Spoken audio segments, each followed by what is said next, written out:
It's been a week now since Tyson Fury announced his retirement. The dust has settled, if you like. And before we talk about your reflection on it, have you spoken to him much since the announcement? No, I spoke to him a couple of times very briefly. He's been spending a lot of time with his family. I think he's on in Disneyland at the moment. Yes, Um, I've seen the thing. so Yeah. he's no, he's enjoying himself, enjoying time with his family. I mean, he had a last year in camp for quite a while. With in camp if they got the cut eye, and he was in camp I think for a good what 10 weeks. Then the cut eye, then he went back straight in again another few months in camp, and then he was in 3 months in camp for the last fight. So it's a long time, and he didn't get to see his family and so forth, his kids. So he's spending some quality time with them. Have you been, I imagine probably not surprised, but have you been disappointed by the skepticism his announcement brought that people have said, well, he's retired before, it's a negotiating tactic, I think was one quote. I couldn't care less what they say. It's irrelevant. Whatever he's going to do, he's going to do, and he's retired, and that's the end of it. It's no, people can debate it and have their opinions, but the only opinion that matters is Tyson's. Do you expect him to come back? And if he doesn't, will you be disappointed? At this moment in time, I don't expect him to come back.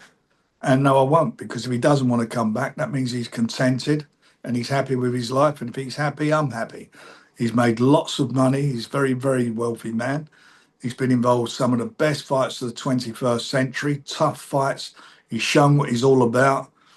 Um, he's, as a person, what he managed to do coming back from the terrible mental problems he was having, the boozing, the substance abuse, 11, 12 stone overweight, and to come back and win a world title, to do all that has been amazing. To suffer from bipolar as well, being diagnosed with that, and be brave enough to come out and actually debate about it and tell people and inspire people who have also suffered from it, I think is a credit to him.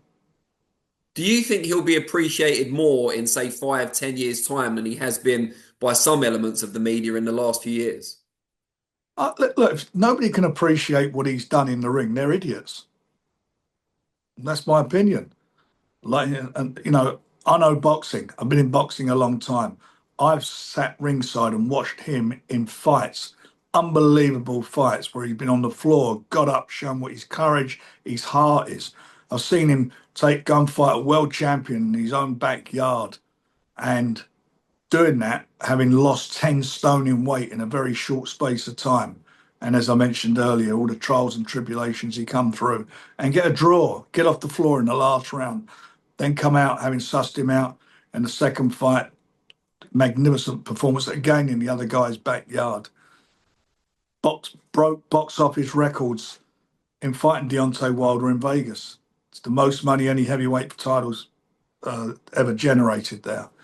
That tells you about Tyson Fury. And the third fight was probably one of the best live heavyweight fights I've ever been to. I mean, on the floor, got up, put the other guy back. Two unbelievable warriors.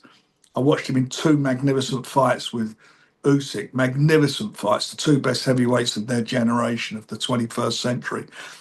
And there's nothing in those fights. Some people have their opinions. I've got my opinions, but most neutrals say agree it was a close fight, and some feel that good and highly respected people I know have felt Tyson done enough to win. But irrespective of whatever the result was, they were great fights to watch, and they were great fights. And Tyson was involved in those fights. So talk about what he's done in the ring, talk about what he's done in inspiring people and so forth.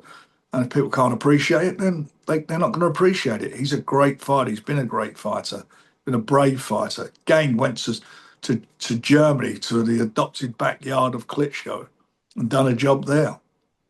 He's an unbelievable fighter. How important has he been both to yourself and to Queensbury over the last 5 or so years? He's been very important, and it was a good marriage for the both of us. You know, it was good for him, it was good for us, and it worked out. And we've had, as I say, we've shared some fantastic memories together. Certainly for me, brilliant memories. And even when he won when he fought Klitschko, it was down to. And I would say it was down to me that that fight happened, because we put together the final eliminator between him and Derek. And that time, Derek was on a roll, I think about 6 or 7 really good fights against top 10 opponents and had beaten them. Although I thought Derek was going to beat him, Well, being yeah, honest. you wouldn't have made it But he otherwise. bloody showed in that fight what he's all about. Derek didn't win a second of any round. And Anthony Joshua said at the start of this year he was hoping to make the fight with Fury finally for later on this year. That's now looks like it's not going to happen. If you were part of the Joshua team, so taking your Queensbury hat off for a minute, what fight would you like to see Joshua have now? I don't know whether he should fight. You know, he's a very, very wealthy guy. He's had a magnificent career, you know, Olympic gold medalist, amateur silver medalist. I thought he got robbed, by the way. I thought he won that amateur world championship. Two-time world champion. He's done brilliantly. He's made a lot of money for himself and for his family. He's well set up in life. He doesn't need to fight financially. If he does fight on, obviously he's doing it because he's a fighting man, a bit like Tyson. Um, if he does want to carry on and fight, I think him and Moses would be a great fight down the road, or him, Fabio Wardley, or Lawrence Okoli. They're all great, great fights, real good fights, good domestic bust ups. And there's been some talk of him potentially fighting Deontay Wilder, another fight we'd have liked to have seen years ago. But it's been met with some criticism already. Pundits that we've interviewed saying they're not interested. Dan Raphael, in fact, said he doesn't give a shit about the fight, which is maybe going a bit far. What do you make of that as a contest in Well, 2024? again with Deontay, he's a guy who doesn't need to fight. I mean, he's done everything that's been asked of him, unless he's paid his money away. He's a very wealthy. He should be a very wealthy guy. I know some of the purse he got, so he should be a very wealthy guy. Does he need to do it? I don't know. If they make the fight, they make the fight, and it's really simple. You either buy a ticket or you don't. You pay for your pay-per-view or you don't, and that's it. No one puts your arm up your back and forces you to do these things. Would you watch it? Yeah, I'd watch it. I'm in the boxing business. Good old Benji. We spoke to Joe Gallagher yesterday, who said he was disappointed in from his opinion, Joe Joyce has pulled out of talks to fight Lawrence Okoli. Not next time out. I think Joe was going to have a warm up first, he said. But he was disappointed. Joe felt it was a done deal and now isn't. What's your take on that? Look, we can't force people to fight. It is what it is. I'm sure if he's disappointed, of course he's disappointed. We're trying to put on the best fights, but at the end of the day, Joe's coming off of weren't the greatest year for him last year, and he knows he's in a situation where he can't afford to lose his next fight. So I'm not sure, and we'll see what happens. Maybe we'll make that fight over the summer. Who knows? But in the meantime, both of them will fight because they're with us, and our job is to give them fights. Who else could be in the running for Lawrence Okoli? We're working on the fights at the moment as we speak.